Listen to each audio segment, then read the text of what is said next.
Domnul judecător Mihail Mândroiu, din cadrul Curții de Apel Oradea, susțineți interviul pentru promovarea la Înalta Curte de Casație și Justiție.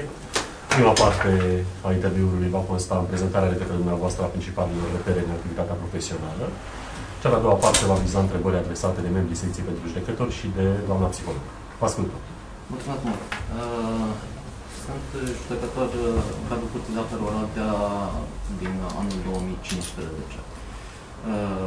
Prezentarea mea va urma 3 puncte, respectiv activitatea profesională, cercetarea științifică și formarea continuă, urmând ca în final să vă prezint motivația pentru care m-am înscris la acest concurs. Privința activității profesionale, am o vechime de peste 20 de ani în magistratură, am fost auditor de justiție, am fost procuror 3 ani și 6 luni și peste 14 ani și jumătate judecător. Am avut 2 detașări în cadrul Ministerului Justiției, Direcția de Elaborare a Actelor Normative și în cadrul DICOT, în calitate de consilier al procurorului șef DICOT.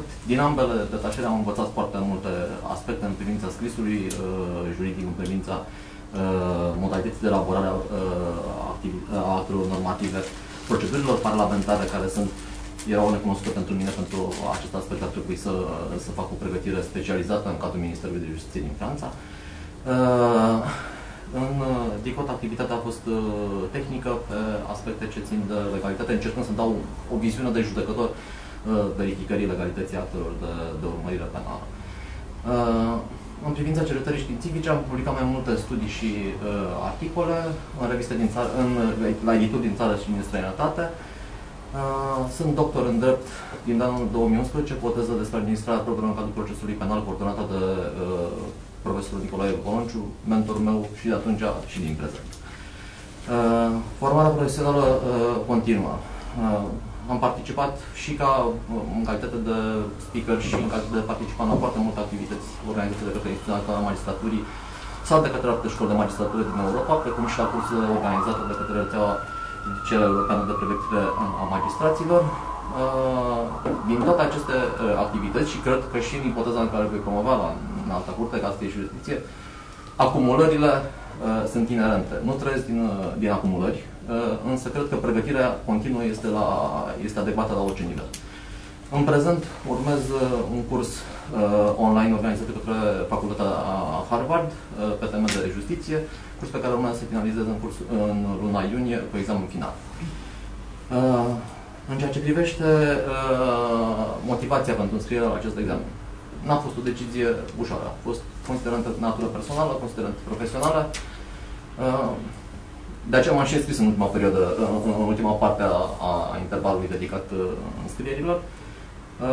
Evaluând prin raportare la un profil abstract pe care mi l-am construit eu al judecătorului suprem și a rolului casației în România și nu numai, a rolului casației în general, cred că promovarea la Înalta Curte de Casație și Justiție întregește cariera mea profesională. Experiența profesională anterioară, echilibrul de care am dat dovadă în majoritatea ipostazelor în care am fost, fie ca judecător, fie ca procuror, cred că au fost determinante, plus susținerea pe care am avut-o din partea membrilor familiei, au fost determinante pentru înscrierea în cadrul acestui concurs. Cred că promovarea la Înalta Curte îmi întărește cariera profesională și cred că aș putea să continui cu aceleași calități de echilibru și de experiență profesională și în cadrul instanței supreme. Vă mulțumim, domnul judecător. Urmează întrebările. Doamna președintă a Curții. Domnule judecător, motivarea hotărârii judecătorești cu respectarea unor standarde de calitate este o obligație ce revine fiecărui judecător. Cum vă raportați dumneavoastră la această obligație în activitatea profesională? Eu am fost atipic din perspectiva motivărilor și m-am pliat un pic și pe soluția aceasta recentă a Curții Constituționale. În cauzele delicate, în care am făcut tot timpul pronunțările în ședință publică, fie eu, fie colega mea de complet. De obicei nu era nimeni în sală. Dar cred că fie pronunțarea în ședință publică, fie prin intermediul grătei instanței, constituie o formă de publicitate. Atunci când au fost participanți în sală, întotdeauna am explicat motivele pentru care, pe scurt, motivele pentru care am pronunțat hotărâri. În privința motivării, eu cred că judecătorul răspunde și se prezintă prin motivarea hotărârii. Cred că e extrem de important ca motivarea să fie clară, să releve toate elementele ce intră în autoritatea de lucru judecat sub aspect factual. Raționamentul pe partea de drept trebuie să includă atât opinia instanței, cât și mai ales răspunsurile la cererile și apărările formate de către participanți. O motivare fără răspuns e o motivare autistă. Eu judec. E o formulă, mi-a plăcut foarte tare. Mi-am propus acest interviu să nu dau citate, dar acesta e o formulă pe care mi-a plăcut foarte mult la Jeremy Bentham, care spunea că atunci judecătorul când judecă este la rândul său judecat. Cred că feedback-ul pe care îl dau eu prin hotărârea respectivă trebuie să satisfacă standardul judecății persoanei care o primește. Am încercat ca motivarea să fie convingătoare, am încercat să fie coerentă și să nu fie foarte, foarte lungă din perspectiva dimensiunii hotărârii judecătorești. E esențial de răspuns la apărări, detaliat, pentru ca justiția să se vadă că s-a și realizat și că apărările au fost ascultate. E esențial ca motivarea să fie aptă să releve faptul că această cauză o cauză a fost analizată și că judecătorul s-a plecat asupra ei în mod serios, fără nicio altă... Da. Ne spuneați, domnule judecător, în prezentarea dumneavoastră, că v-ați desfășurat activitatea și în parchet și ulterior în zona administrației. Aș vrea să vă întreb, prin prisma experienței dumneavoastră, cum vă raportați dumneavoastră la rolul procurorului, respectiv al judecătorului, pe tot parcursul desfășurării procesului penal? Să știți că am învățat foarte mult din activitate. Când am intrat din anul 2000, după examenul de admitere, trebuia să optezi, judecător sau procuror. Era o opțiune în care, la 22 de ani, aveau un anumit set de evaluare. Am fost judecător stagiar la judecătoria Bavadac, un colectiv fabulos. Cred că una dintre judecătorile de acolo este judecător în cadrul unei alte curți de casație și justiție de la contencios administrativ. Și am optat pentru judecătoria Bavadac pentru că examenul de capacitate urma extrem de rapid. Am absolvit INM-ul în iunie și examenul de capacitate era în octombrie. La capacitate am avut a doua medie din listă și opțiunea mea pentru materia penală a fost clară din facultate. Am simțit că trebuie personal, că nu pot să evoluez decât dacă o încep în activitatea penală din perspectiva procurorului. Fost 4 luni procuror la parchetul de judecătoria sector 6, procurorul în cadrul parchetului de pe Tribunalul București, procurorul în cadrul parchetului de pe Curtea de Apel București. Experiența pe care o dobândești când intri în cadrul pe judiciar, pe care o dobândești în cadrul Curții de Apel București ca procuror, uitându-te la modalitatea și la tehnica de conducere a ședinței de către judecători experimentați. Aveam un complet foarte experimentat care intra. M-a format, discuțiile, eram un colectiv foarte tehnic acolo. Din acel colectiv, cred că 2 procurori au ajuns chiar judecători la Înalta Curte de Casație și Justiție. Pe mine m-a construit, m-a învățat să înțeleg o serie de elemente. În același timp, în cadrul ședinței de analiză a soluțiilor, aveam opinie când era declarat că e de atac, anunțam, dacă noi eram de aceeași opinie cu procurorul de caz, că nu împărtășesc soluția pe acuzație, motiv pentru care conducătorul parchetului putea dispune să intre în sală un alt procuror de ședință sau să mă las pe mine să-mi pun concluziile care consideram că sunt necesare. Cred că e importantă perspectiva procurorului. Am constatat că există standarde diferite de evaluare a standardului probatoriu și de aceea cred că ceea ce m-a format pe mine ca judecător este și structura judecătorului este în penal, este de a evalua probele pe standardul dincolo de orice îndoială rezonabil. E modalitatea în care evoluează dosarul din cursul urmăririi penale presupune o analiză extrem de atentă a acestui standard, pentru că acest standard trebuie să fie până în capăt pe acuzație. Și de aceea vă spun, am dobândit foarte multă experiență din cei 3 ani jumate pe care i-am avut în parcheterie. A contribuit la înțelegerea modului de a judeca ulterior în calitate de judecător. Da, mulțumesc. O să revin un pic la raportul întocmit de doamna inspector judiciar pe baza discuției pe care a purtat-o cu dumneavoastră. Atunci când vă raportați la valori precum independența justiției și a judecătorului, indicați conștiința judecătorului printre pilonii de bază. Vreți să dezvoltați puțin conceptul de conștiință a judecătorului? Cum spuneam anterior, standardul de evaluare este cel al probei dincolo de orice îndoială rezonabilă. Acest standard este de inspirație anglosaxonă, este în contrapartidă cu un alt standard de drept continental care se referă la intima convingere. Chiar dacă avem o decizie a Curții Constituționale un pic mai veche, de vreo 20 de ani, în care au declarat neconstituțional textul din Codul de Procedură Penală referitor la intima convingere, cred că lucrurile sunt greu de conciliat cu o filozofie de drept continental. Judecătorul evaluează probele în funcție de intima sa convingere. Chiar și în discuțiile doctrinare în ceea ce privește standardul probei dincolo de orice îndoială rezonabilă, convingerea judecătorului, evaluarea credibilității și fiabilității probei se face după intima sa convingere. Convingerea intima a judecătorului că o acuzație este dovedită dincolo de orice îndoială rezonabilă e esențială în procesul penal. Da. Atunci când vă raportați la integritate, spuneți dumneavoastră că această valoare se realizează, printre altele, și prin comportamentul judecătorului.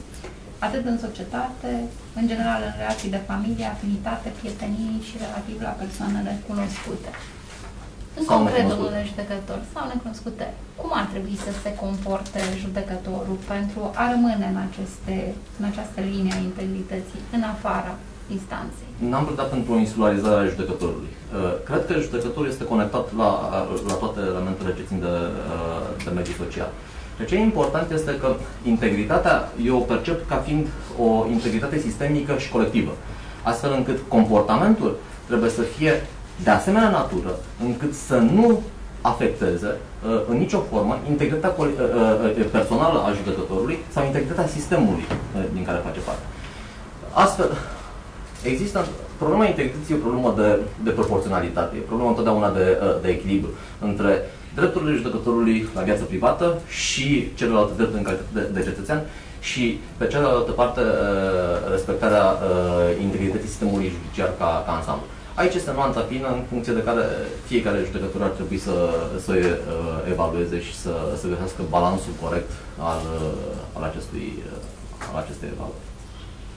Eu aș insista în continuare pentru că, pe aceeași idee, pentru că pornind de la ceea ce noastră spuneți, conduita judecătorului, spuneți, trebuie să asigure demnitatea profesiei, cât și încrederea publică în actul de justiție. E esențial. Este esențial, dar ce trebuie să facă? Unde trebuie să se oprească judecătorul? Toții suntem de acord că e o chestiune de demnitatea profesiei, de încredere în actul de justiție, ne incumbă o serie de obligații. Avem obligațiile de rezervă, care sunt obligații de rezervă atât ce țin de comportamentul personal al judecătorului prin raportare la propria hotărâre la colegii acestea. Colegii mi se pare o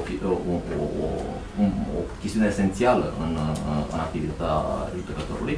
Pe de altă parte, e o raportare instituțională, fie a instituției în care face parte, fie în legătură cu alte instituții.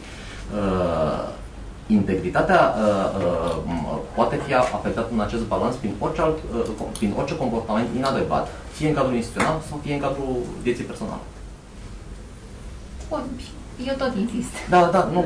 Și merg mai departe și spun, nu știu, sunt judecătorii limitați, nu știu, în a-și alege prietenii, în a frecventa anumite locuri, în a se manifesta într-un anumit mod. În mod sigur, în a-și alege prietenii, cred că nu există o limitare in abstracto.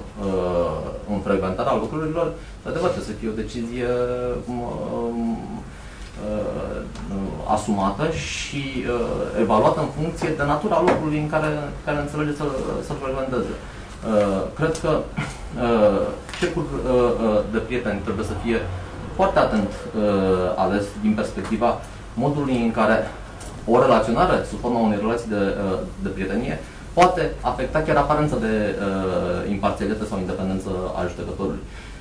Dar asta nu înseamnă o limitare in abstracto a priori în privința modului de a-și alege prieteni.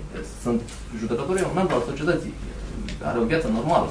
Viața normală trebuie să fie desfășurată ca orice altă persoană, însă cu această limitare generată de funcție de a nu afecta prestigiul justiției în ansamblu. Da, pentru că altfel se ajunge la ceea ce negați noastră un pic mai devreme, insularizarea judecătorului.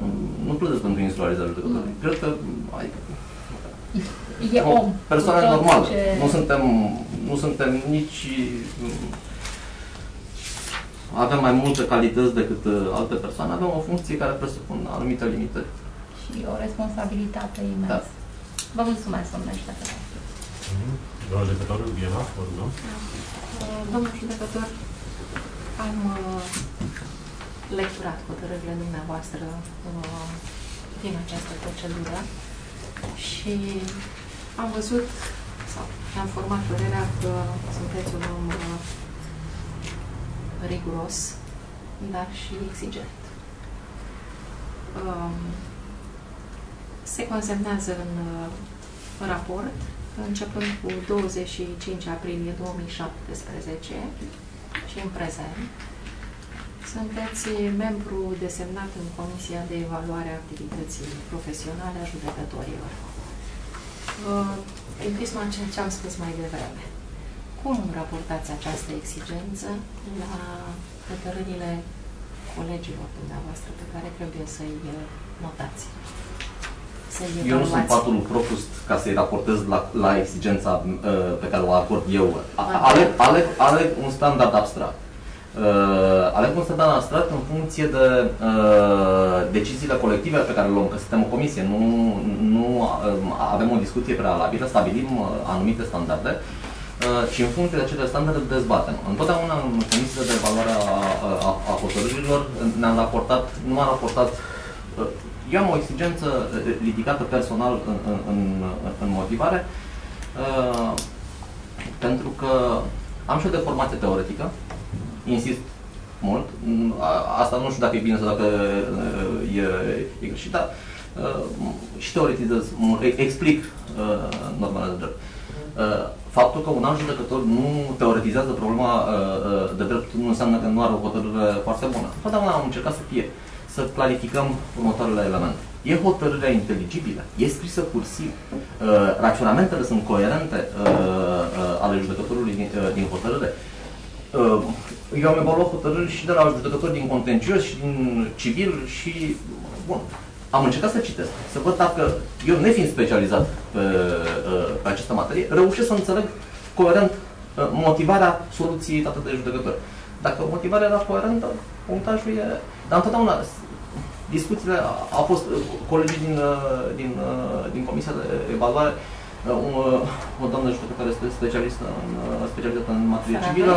Fără îndoială că se fac aceste discuții. Ziceam prin prisma exigenței dumneavoastră, așa cum am regăsit-o eu în motivarea hotărârilor. Generăm un standard abstract. E important ca hotărârea să fie coerentă. E important ca hotărârea să fie clară și convingătoare. Și o altă întrebare, domnule judecător.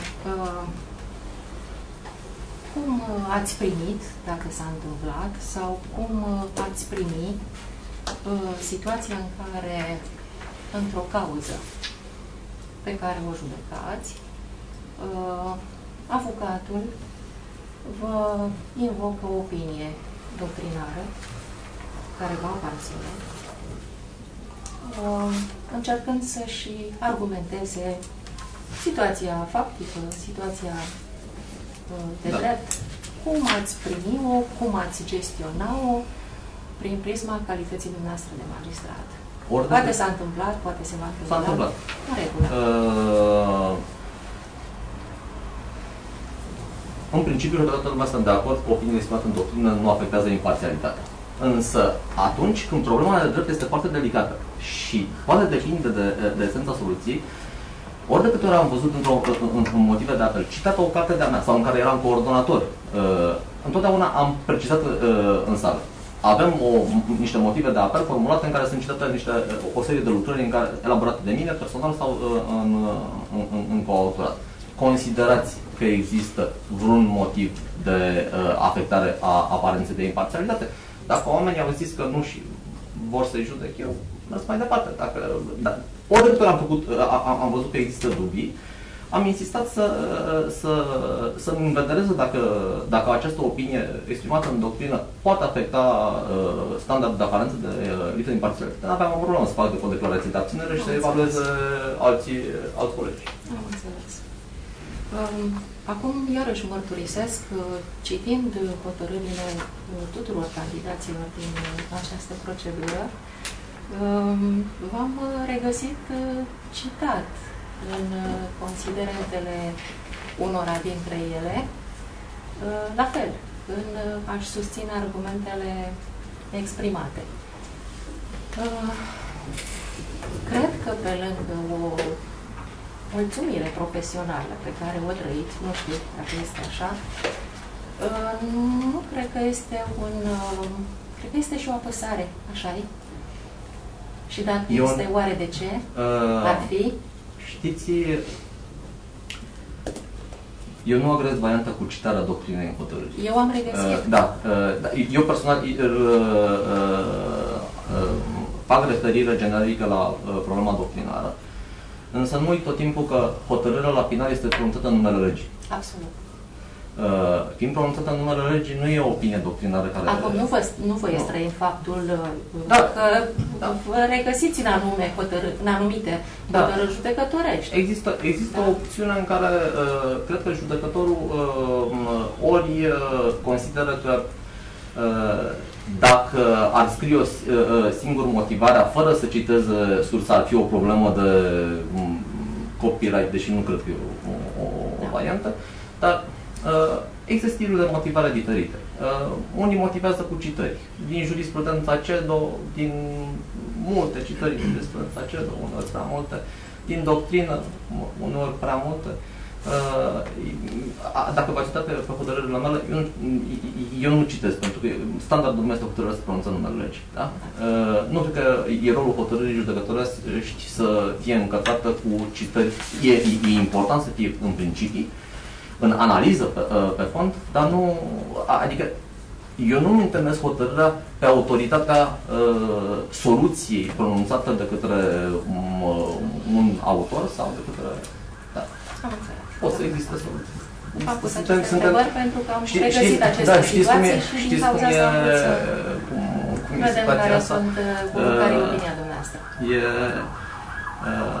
Sunt așa de multe modalități de motivare încât a alege un standard e ca și cum ai căuta într-un tablou de Hieronimul Bosch o problemă punctuală pe care o să o generalizezi asupra ansamblului tabloului.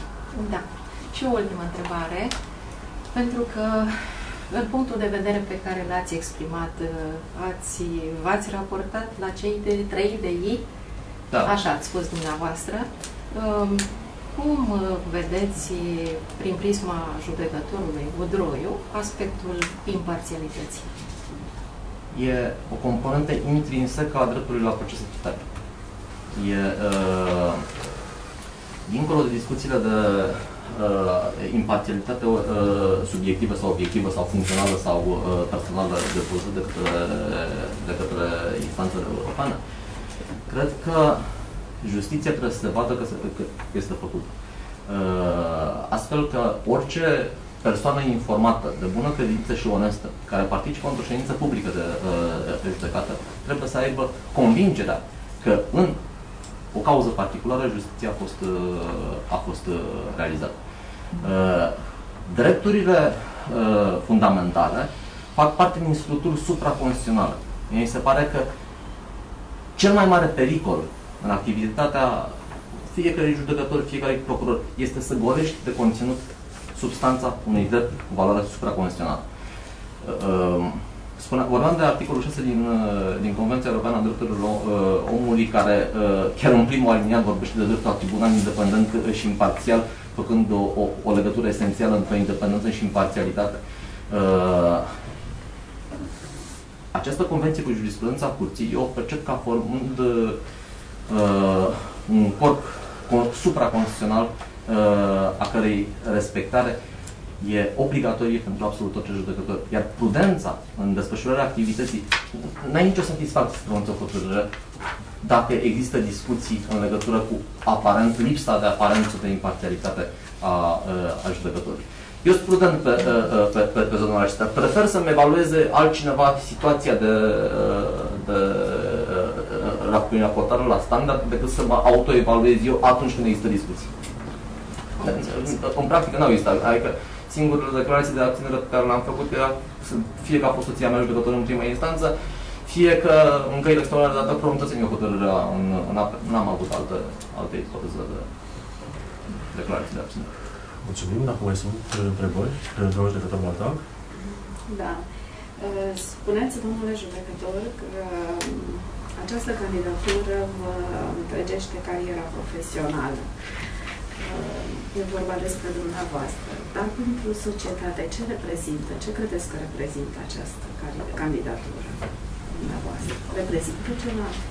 E important? Eu nu spun nimic mai deosebit decât tot celălalt judecător posibil de la înalta curte. Sau decât orice alt candidat. Pe o parte dintre candidați, contra candidații cunosc, pe alții nu-i cunosc. Eu ceea ce pot să ofer o garanție de seriozitate, de echilibru și de îndeplinire cu bună credință a activității. Cred că asta se poate câștiga prin candidatura mea. Altfel, nu trăiesc din acumulări, n-am nimic particular care să spun că sunt alesul societății să desfășor activitatea în cadrul casației. Nu. Când v-am auzit mai înainte, când în trimiterea la divinitate, mărturisesc că mi-a plăcut foarte mult, pentru că și acesta este crezul meu, că atunci când judecăm, da, și mai suntem judecați noi, judecătorii, dimineață, domnule judecător, citind și eu ceva, pentru că suntem într-o perioadă specială a anului, așteptăm cea mai mare sărbătoare religioasă, da, Învierea, și am citit ceva din Psaltire. Și nu știu de ce m-am gândit că aș putea să vă întreb pe dumneavoastră un lucru, mă gândeam, un lucru important pentru un judecător, zic eu, în materie penală. Mi-a plăcut foarte mult și îmi place. Le regăsesc când mai recitesc un psalm deosebit din Catisma 2, n-are importanță foarte mult cifra. Spune așa, căci atunci când se ridică sus oamenii de nimic nelegiuiții mișună pretutinde. Oare judecătorul este, în primul rând, mă gândesc dacă este o realitate socială, nu știu cum să-i spun, această ce spune psalmismul, da? Sau dacă judecătorul din penal poate schimba într-un fel, are un rol, poate schimba? O să vă răspund cu o altă poveste. E un autor ceh care îmi place mie foarte tare. Karol Čapek, cred să sper că îi pocesc numele, și are o carte povestit dintr-un buzunar sau povestit din celălalt buzunar și în cadrul acelei cărți are o povestire să numește Tribunalul Suprem. Povestea în esență e următoarea. Un criminal decedează și ajunge la judecata de apoi și constată că cei care îl judecau erau tot oameni. Și martor era Dumnezeu.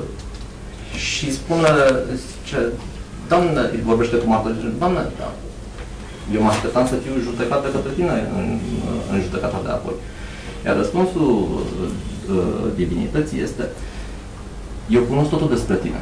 Aș fi incapabil să te judec, să judece un judecător care cunoște totul despre tine. De aceea te judecă omul, pentru că omul este sortit să aparțină omului. Vă rog, domnul judecător, tine. V-aș adresa și eu câteva întrebări, domnule judecător. S-a vorbit și înaintea mea despre, și ați vorbit și dumneavoastră despre activitatea de cercetare bogată pe care o aveți, a fost remarcată de altfel și în raportul inspecției judiciare, și în discuțiile cu colegii, și în discuțiile cu avocații. Și aș vrea să vă întreb, cum simțiți cum simțiți că vă ajută toată această activitate extra profesiunii de judecător în activitatea de judecător? Ce plus vă aduce? Eu scriu din două motive. Unul, să-mi lămuresc lucrurile. Cred că cu toții, când explicăm o problemă, pare mai clară când am explicat unei alte persoane decât o aveam înainte. Și doi, să încerc să lămuresc lucrurile pe care nu le cunosc. Să lămuresc lucrurile pe care le cunosc și pe cele care nu le cunosc. În specializarea dreptului și în nișarea acestuia și în interdisciplinaritatea sa, e foarte complicat să le știi pe toate. Și fără cercetare științifică și aplicare spre domeniul cercetării, nu cred că poți să performezi în materia științelor. Cum mă ajută din perspectiva judecătorului? Scriind înlămuresc lucruri. Lucrurile sunt mult mai clare pentru mine din perspectiva analizei pe care o fac într-o cauză, ulterior scrierii. Ăsta e motivul pentru care, printre altele, pentru care scriu. Am o curiozitate. Am observat că în multe decizii pronunțate de înalta curte, în recurs în interesul legii sau în dezlegarea la chestiuni de drept, sunt citate opiniile dumneavoastră. Au fost confirmate opiniile dumneavoastră? Da. Nu, n-am, din fericire, spun, opiniile științifice pe care le-am exprimat nu au fost divergente față de soluțiile date în recurs în interesul legii sau în decompletul de hotărâre prealabil. Și încă o întrebare. Cum reușiți să îmbinați cariera pe care o aveți pe toate planurile cu timpul liber și familie?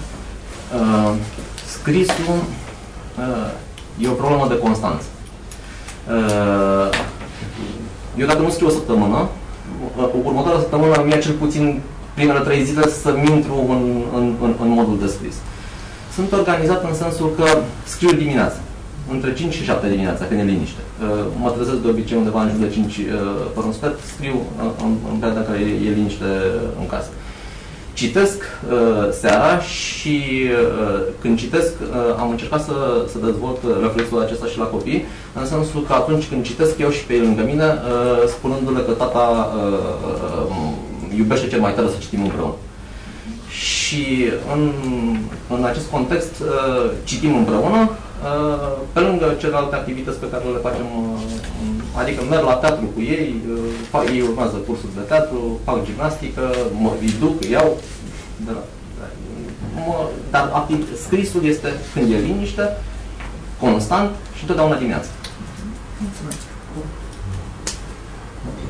Vă rog, domnul judecător Bălan. În legătură cu activitatea științifică și legătura ei cu activitatea de judecător, sunt desigur deciziile pronunțate de către Înalta Curte în mecanismele de unificare a practicii. Mai sunt însă și decizii relevante, așa numite relevante ale Înaltei Curți în diverse probleme în care nu s-au pronunțat, de exemplu, riluri. Dumneavoastră ați avut pe planul teoriei, ca să spun așa, opinii diferite față de practica, să spunem, considerată relevantă într-o anumită problemcă? Cred că au fost două chestiuni punctuale în care, ulterior publicării pe site-ul Înaltei Curți decizii relevante, mi-am modificat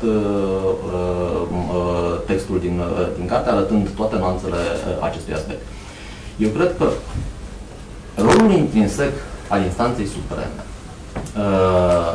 nu este compatibil cu ideea de practică neunitară.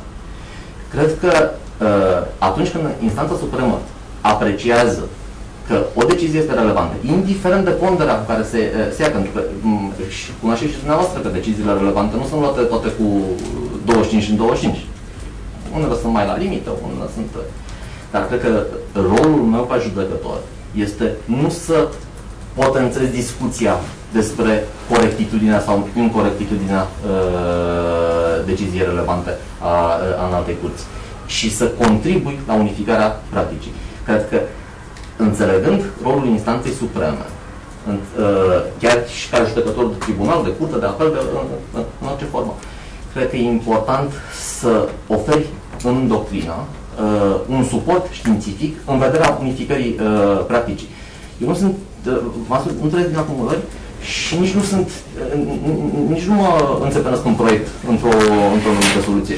Plus că eu sunt o persoană cu multe dubii științifice. Regândesc lucruri care mi se par clare astăzi, e posibil să mi se pară cu un raționament și cu alte argumente într-o perspectivă greșită peste un an. Gândesc tot timpul întreb. Dar cred că atunci când în alta curte, al cărei rol constituțional intrinsec este de a asigura uniformizarea practicii, eu nu concep în altă curte altfel decât un standard în casație și un vector de unificare a practicii. Tocmai de aceea cred că rolul acesteia trebuie degrevat în viitor pentru a asigura unificarea practicii. Tocmai de aceea am văzut toate preocupările administrative desfășurate de către Înalta Curte în vederea unificării practicii. Cunoașteți recent înființatul Departament pentru Studiu și Unificarea Practicii din cadrul Înaltei Curte de Casație și Justiție. Este esențial ca Înalta Curte să transmită un mesaj unitar previzibil. Eu, ca scriitor, cercetător științific, ca să spun așa, în ceea ce privește scrisul, n-am rolul de a contribui la crearea de dubii asupra rolului constituțional al Înaltei Curți. Eu trebuie să contribui în toate activitățile științifice la transmiterea unui mesaj unitar de către instanța supremă. Și dacă veți fi judecător la Înalta Curte, e clar că nu veți putea face abstracție de problemele pe care le-ați tratat în lucrările dumneavoastră. Și din fericire sunt doar câteva chestiuni punctuale unde raportat la opinia. Mai era vorba de o chestiune ipotetică. Să spunem că v-ați conturat o opinie în teorie și e logic ați susținut-o. Și acum la Înalta Curte veți găsi o altă practică sau se va contura o altă practică față de cea pe care dumneavoastră ați vedea-o ca fiind cea corectă, să spunem. Cum ați gestionat până la urmă inerentul conflict între două laturi ale activității pe care bănuiesc că le iubiți la fel de mult? Da, dar indiferent de dragostile noastre, când mergem la serviciu și când acționezi în cadrul Înaltei Curți de Casație și Justiție, obligația mea ca judecător este să transmit un mesaj unitar pe interpretare. Bun. HP-uri, RIL-uri, totul presupune o dezbatere. Da? În momentul în care se ajunge la o concluzie, eu cred că nu mai e rog de interpretare nici științifică, nici în aplicabilitate în practică. Mesajul fiind foarte clar. Nu contează ce s-a scris în paginile cărții, contează ceea ce s-a tranșat cu caracter obligatoriu. Nu, eu nu vorbesc normal de obligativitate, acolo nimeni nu are niciun dubiu. Problema se pune în deciziile în care orice poate fi regândit. Aveți o altă opinie. Orice poate fi regândit. Tocmai asta spuneam anterior, că asta e farmecul dreptului. Nu întotdeauna argumentele de astăzi, solide, pe care le avem, sunt valabile într-un alt context sau într-o altă speță. Citeam relativ recent o carte despre conversații dificile a unui profesor, Douglas Stone, un profesor de la Facultatea de Drept de la Harvard, în care identifica unul dintre problemele conversațiilor dificile și al discuțiilor contradictorii, incapacitatea de a înțelege și de a asculta opinia celuilalt. Eu cred că ca judecător de Înaltă Curte, principala problemă atunci când este o dezbatere. Poate să existe dezbatere de foarte multe teme de drept sau de fapt. E important, din punctul meu de vedere, să asculți argumentele celuilalt și cred că întotdeauna există o soluție în care să fie tranșată problematica. Opinia separată, ultima rațiune. Știți că sunt țări, 7, cred că în cadrul Uniunii Europene, în care există interzisă opinia separată. Franța, Italia, Olanda, Belgia, mai scapă câteva. Dezvoltând în teorie conceptul de unanimitate aparentă. Unanimitatea aparentă înseamnă că și atunci când nu ne-am înțeles, dacă atunci când stabilim o anumită soluție, rolul constituțional al instanței supreme este de a prezerva unanimitatea. Și atunci, această teorie dezvoltată din interdicția opiniilor separate în aceste sisteme de drept, că se pliază foarte bine și în ipotezele de la caz la caz. Mă scuzați, am pornit de la ipoteza normală în care să spunem că ar fi un conflict între o idee pe care a susținut-o teoretic mulți ani de zile și, să spunem, practica de la înalta curte, că adică nu vor fi foarte multe astfel de situații. Din fericire... mă interesează cum ați gestionat-o până la urmă, ați renunțat la ea pur și simplu? Ultima rație, opinia separată. Adică cât de ușor ați renunțat la ea, pentru că totuși nu este o opinie scrisă doar dezbaterea, așa. Exact. Dezbaterea presupune o analiză de argumente în care ascult argumentele colegilor, evaluez argumentele colegilor, avem o dezbatere de argumente. Nu întotdeauna pretind că am dreptate în interpretările pe care le fac. Posibil să fie și interpretări greșite. Am avut și interpretări greșite ale în cărțile publicate, pe care mi le-am revizuit anii următori.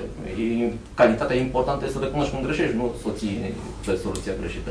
Dar opinia științifică este importantă atâta timp cât e sustenabilă în argument. Dacă din dezbaterea argumentată rezultă o altă opinie sustenabilă pe argumente, cred că eu personal n-am o problemă să-mi revizuiesc opinia. Dar ce dacă ceilalți nu își revizuiesc și dumneavoastră considerați, adică dumneavoastră prezentați situația întotdeauna, ca de altfel toți candidații, că se vor, că ei au deschidere, că se pliază pe o normală opinie pe care o acceptă pentru că e argumentată și așa mai departe. Dar se poate ca interlocutorul dumneavoastră să nu aibă aceste calități, să spunem, foarte bine, sau, mă rog, o opinie la fel de bine conturată și în momentul ăla el nu acceptă. Asta mă interesa, că poate nu ați avut dreptate. Fiind o soluție de speță, dezbaterea este esențială. În cazul în care toate argumentele s-au încheiat și opinia științifică prezentată anterior în carte mi-o mențin, n-am o problemă să fac opinie separată prezentându-mi motivele. Cred că în statele care trimit opinia separată, această opinie este un drept al judecătorului, nu o sarcină care să-l constrângă cumva în mecanismul judiciar. Dar eu sunt foarte deschis la dezbatere. Mie mi se pare că a pretinde că am o interpretare corectă în cărțile publicate înseamnă să mă limitez pe mine ca autor și să trăiesc din acumulări. Nu trăiesc din acumulări. Asta v-ați spus de la început interior. Nu trăiesc din acumulări. Regândesc tot timpul ceea ce scriu. Din perspectiva edițiilor noi ale cărților, modificărilor legislative, au fost, uitați, vă dau un exemplu, a fost o recentă modificare legislativă în toamna acestui an, în privința, în februarie, privirea la măsurile asigurătorii. Cum menținerea măsurilor asigurătorii.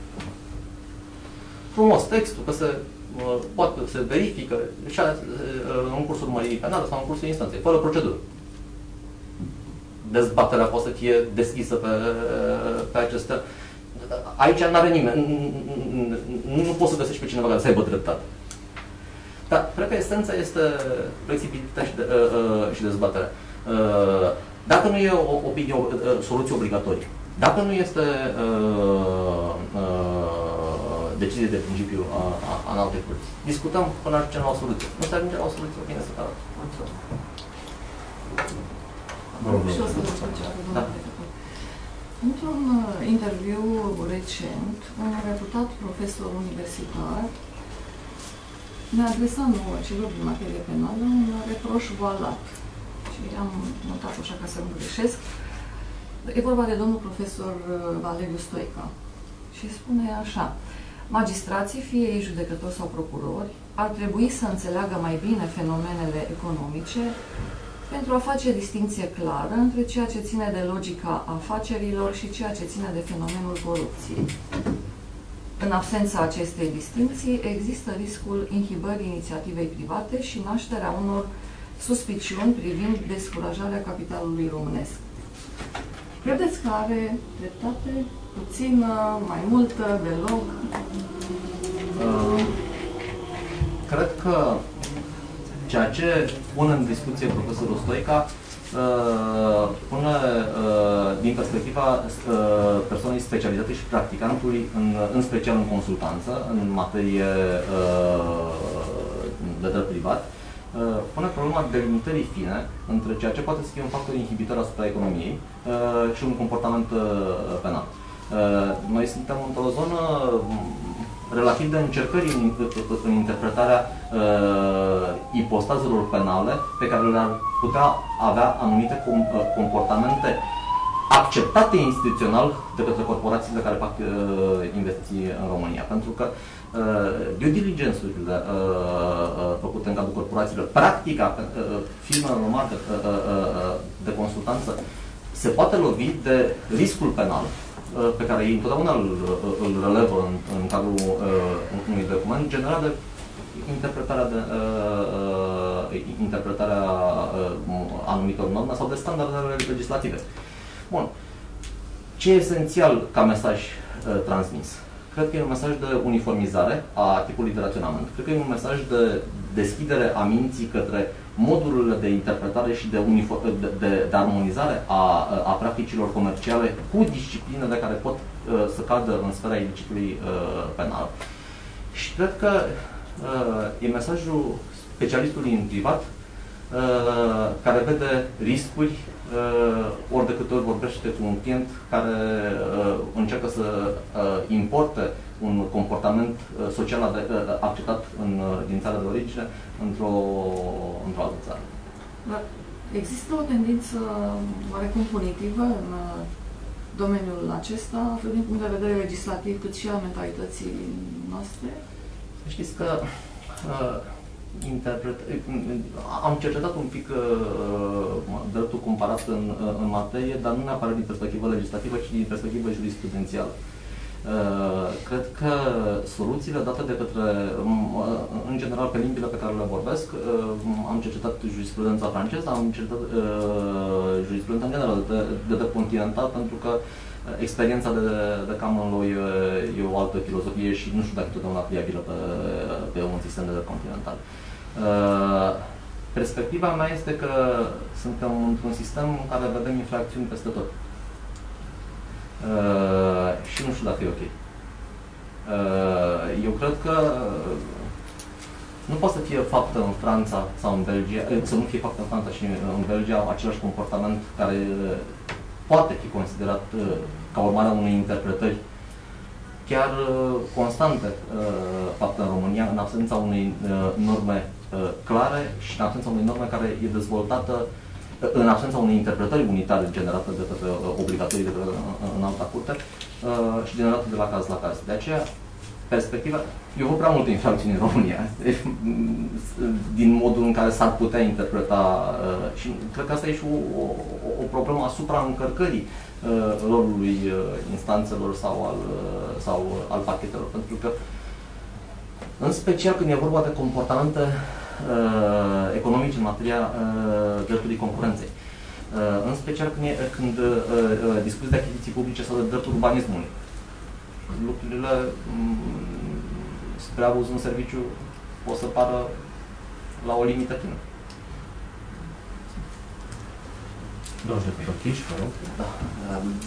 Ați vorbit despre 3I, eu cred că integritatea este cea mai importantă dintre cei 3I și am discutat cu colega dumneavoastră această chestiune și vreau să vă pun și dumneavoastră, cum vă alegeți prietenii cu care vă vizitați și cu care mergeți în concedii?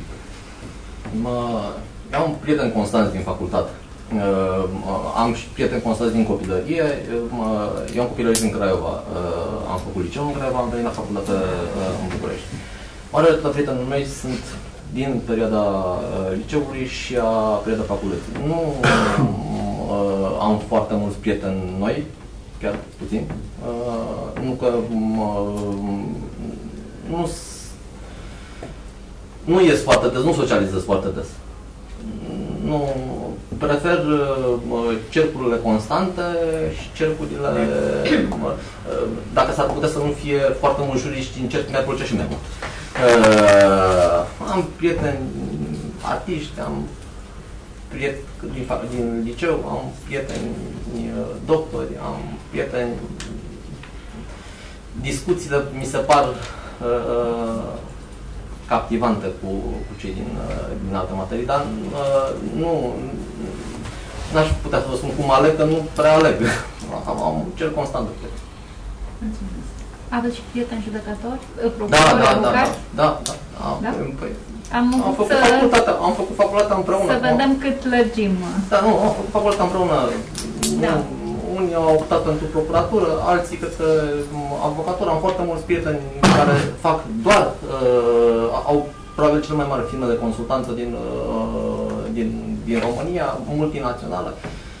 Oamenii, adică sunt captivanți, de exemplu, o discuție pe Pharma, citești și 100 de ani n-ai înțeles niciodată nimic pe acolo. Până vine unul care are mintea foarte clară și îți explică cum e fenomenul. Acum, nu că aș vrea să știu toate domeniile, dar să știți că în dreptul concurenței e foarte aproape de materia penală. M-a interesat foarte mult practicile și a curții de arbitraj de la Paris, și practicile Consiliului Concurenței și practicile Comisiei în materia... procedurile sunt de natură penală, calificate de natură penală. Am prieteni și avocați și judecători și procurori și artiști și filozofi. Toate categoriile. Am înțeles acum că sunteți din Craiova, se explică și... Vorbesc cam repede, știu, și mă bucur că ați gândit să vadă colegii mei că există și persoane care vorbesc referire. Revenind la interviul domnului judecător, aș fi vrut să lămurim două aspecte. În primul rând, ați răspuns la o întrebare, trebuie să o lămurim, cum că nu ați fost contrazis în alta curte pe probleme mari. Vreau doar să vă subliniez o chestiune pe care am avut-o în disciplinar și am făcut trimitere într-o opinie minoritară la o scriere de dumneavoastră legată de împlinirea termenului de declarare a contestației, la închiderea programului sau mail-ului. V-a contrazis în alta curte, da. Acum, dar problema era dezbătută.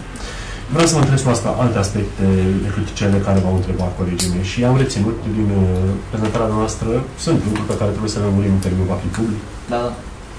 Ați fost consilierul procurorului șef Dicot. Da. Aveați calitate de judecător? Da.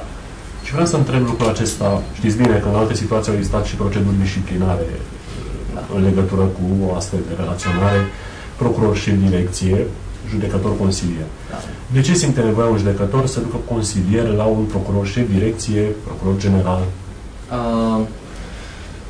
Și cum ar putea contribui? N-am fost primul judecător consilier a unui procuror șef sau unui procuror general. Și Daniel Morar a avut consilier judecător, și Codruța Chiove și a avut consilier judecător, și Daniel Tiberiu Nițu a avut consilier judecător. Pentru mine, acceptarea procurorului și a procurorului general și a procurorului șef Dicot de a merge în cadrul Dicotului a prezentat o provocare din următoarea perspectivă. Era preconizată intrarea în vigoare a noilor coduri. Lucrasem la acestea, iar pe specificul activității Dicotului erau foarte multe cauze care generau discuții cu privire la incriminare sau neincriminare, termen de prescripție calificat, competență. De exemplu, dacă aveai acuzații cu un INRM pe subminarea economiei naționale care dispăruse odată cu intrarea în vigoare a noului cod, discuție era fapta investigată e abuz în serviciu sau de lapidare. Abuz în serviciu era competența DNA, de lapidarea putea să fie în continuare de competența Dicot dacă rețineai un grup. Și puteți să faceți lucrul acesta în sala de judecată, dacă e cazul? Eu cred că, sau ceea ce am încercat eu, e să duc rigoarea judecătorului în evaluările pe care le-am făcut în calitate de consilier al procurorului șef Dicot. Cu ce mă ocupam în concret? Făceam notă pentru procurorul șef Dicot pe plângerile împotriva soluției. Făceam notă pentru procurorul șef pe verificarea legalității rechizitorilor întocmite de către procurorii șef de servicii teritoriale sau de către procurorii șef din cadrul Dicot. Exprimam păreri în privința loialității procedurilor. Eu cred că perspectiva judecătorului pe loialitate, foarte multe condamnări ale României pe trafic de droguri, în privința loialității procedurilor, în privința provocării polițienești. Exprimam opinii în legătură cu cadrul de desfășurare, astfel încât să fie îndeplinite condiții de legalitate și de loialitate. Am încercat să aduc un plus de rigoare în privința legalității. Am și câștigat experiență din perspectiva structurilor investigative. Să știți că înainte să ajung acolo nu știam cum se organizează, știam din teorie și din norma legală cum se organizează o livrare supravegheată cu investigatori sub acoperire cu caracter transnațional. Am văzut și eu acolo cum se face și m-am deschis ochii. Nu știam cum să se face. Știam că trebuie autorizație, că trebuie să faci. Să nu devine tentant, să nu fie o plenare. Investigatorul sub acoperire. N-am știut niciodată cum se face legendare investigatorului sub acoperire. Am aflat-o în cadrul discuțiilor. Sunt lucruri pe care le-am învățat lucrând eu cu un standard de legalitate și de realitate și cu un reflex în interpretarea probelor la standardul probe dincolo de orice îndoială rezonabilă,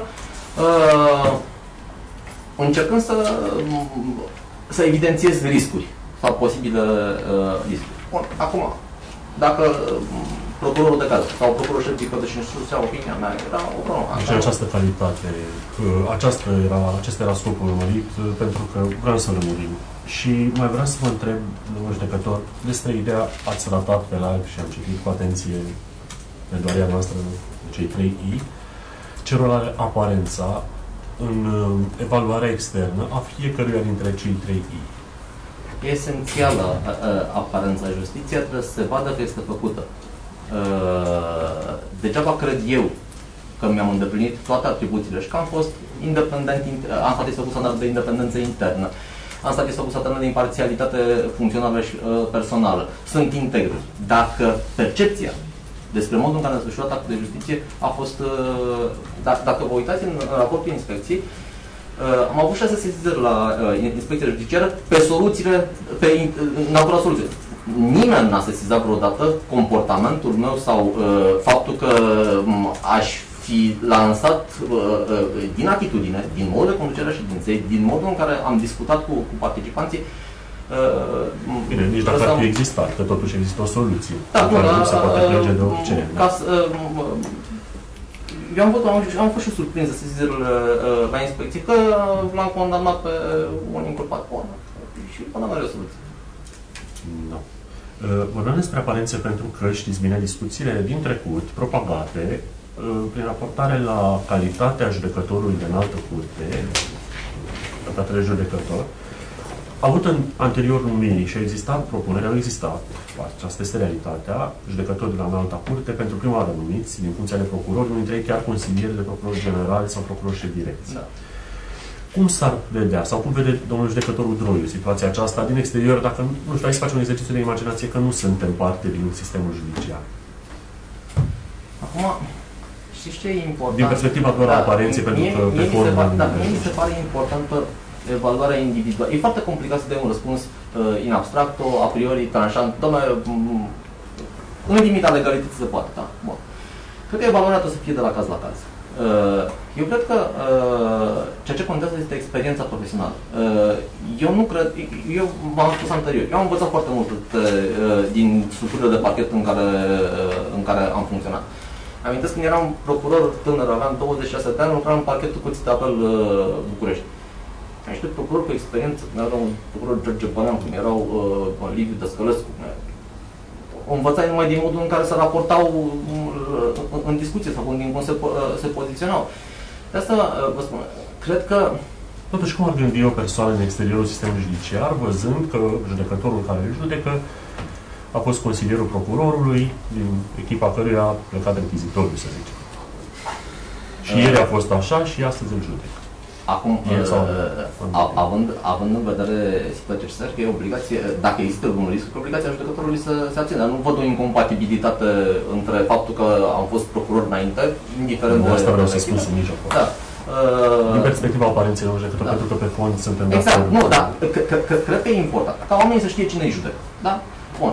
Dacă oamenii știu cine îi judecă și n-au o problemă de a contesta la momentul respectiv componența completului, dar și dacă sunt dubii cu privire la aparenta lipsă de imparțialitate, cred că e obligația, declarația de abținere nu e un drept al judecătorului, e obligația judecătorului. Cred că e obligația judecătorului că atunci când există dispută cu privire la... să știți că experiența mea este... Materia penală e delicată. Când ajungi să o pronunți definitivă, lumea se gândește, unul, dacă mă consideră structural rău sau nu. Doi, dacă consideră că am făcut fapta sau nu. Și când te gândești la perspectivă, o decizie indiferent de natură penală schimbă viața. Categorii, dar să revenim la situația de aparență. Nu vreau să divaghez de la subiect, dar tocmai în această logică, cred că temeri de aparentă lipsă de imparțialitate, sesizate, mi-atrag obligația de abținere. Eu cred că completul în care particip, indiferent de soluția pe care o pronunț, nu trebuie să lase discuții anterioare cu privire la modul de percepere și de înțelegere a actelor procesuale sau a probelor generat de o experiență anterioară a mea, pentru că toți avem, adică nu pornim faptul că învățăm și avem din mai multe profesii și învățăm mai multe lucruri din mai multe profesii, nu e... Categorii de acord cu noastră. Totuși, știm bine, separarea carierelor salutată de Comisia de la Veneția, fiecare cu specificul ei, asta o văd și dumneavoastră pentru că aveți o vechime considerabilă în funcția de separarea carierelor e o altă poveste. Întrebarea mea viza situația în care un procuror este numit judecător la înalta curte și prin perspectiva aparenței. Legal e posibil. În momentul acesta, eu cred că există și... Judecător nu mai este posibil, era doar acum de legea data nu mai este. Nu vorbesc cu experiența anterioară de procuror și în prezent judecător. Acum, dacă vă uitați la sistemele de recrutare, nu întotdeauna doar persoanele la curțile supreme, nu și cele tradiții de drept continental și cele de tip anglosaxon. Eu n-am văzut o dezbatere pe background-ul profesional al persoanei respective, ci pe calitățile persoanei respective. Aici trebuie pus accentul. Categoriile de acord cu dumneavoastră, totuși, se dezvoltă mentalități poate aceeași, că erau sau diferite? Da, particulare societății, în care... Da. Care pot fi reglate după un anumit timp, sunt de acord. Există o opțiune... Am avut aceeași dilemă ca și noi asta. Știți cum e opțiune legislativă. Fiecare se conturează. Rămânem într-un sistem de drept continental, bun, promovăm judecători de carieră, da, bun. Cu dezbaterea cu câtă vechime trebuie să fii să ai ca să fii judecător. În sistemul de drept continental, magistratul de carieră începe de la început. Așa este. Într-adevăr, în alte sisteme de drept, se promovează în magistratură persoanele cu experiență anterioară. Aici e opțiune legislativă. Cum decide legiuitorul că în viziunea autohtonă trebuie să funcționeze sistemul. Acum, putem să comentăm că e bună. Da. E important, cred că la această ipoteză important este persoana. E structural importantă persoana. Eu cred că e și o problemă de principiu și sunt perfect de acord cu dumneavoastră că este foarte importantă la nivel primordial totuși persoana respectivă, sunt de acord. Vorbeam despre aparențe și despre aparențe decurgând din asocieri. Ați răspuns întrebării colegii mele Andreea Chiș la prietenii pe care vi-ați alege. Au fost situații de-a lungul timpului, toți am trecut printre ele și dumneavoastră. Considerați că ar fi vulnerabilități din perspectiva numirii ca judecător de înaltă curte, o asociere sau alta, din perspectiva aparenței, pentru că răspunderile sunt personale și suntem judecători și cunoaștem acestea. În mod sigur nu. Dacă credeam, nu mă scriam în concurs. Eu nu mă înscriu într-un concurs în care să fiu promovat la înalta curte și să vulnerabilizez distanța. Cred că am o suficientă experiență profesională în care dacă n-aș fi... Adică, tiparul de integritate nu știu dacă e diferit între înalta curte și curtea de apel. Nu-s bun la alta, s bun la curtea de apel. Sau în altă parte. Bun. Nu mi s-a reproșat niciodată problema aceasta din perspectiva integrității. Pe standardul de integritate e lucruri diferență între judecătorii tribunal curte de apel sau judecător de înaltă curte. Bun. Dacă aș fi avut perspectiva că există o contestare, un risc, înseamnă că nu pot să desfășor activitatea, înseamnă că nu pot să mă desfășor nici la curtea de apel. Categorii de acord cu noastră, am pus această întrebare tocmai pentru a vă oferi posibilitatea să lămurim aspectele care, sigur, vor fi amplu dezbătute, cunoaște foarte bine. Ultima întrebare legată de tot de carieră și prin prisma criteriilor pe care le și notăm.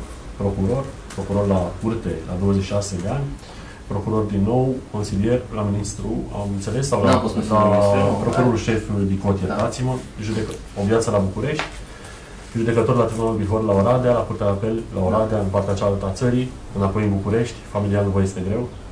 O să știți că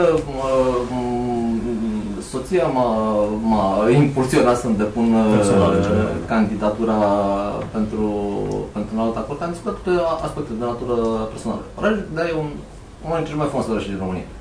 Dacă o să vedeți, are o arhitectură spectaculară.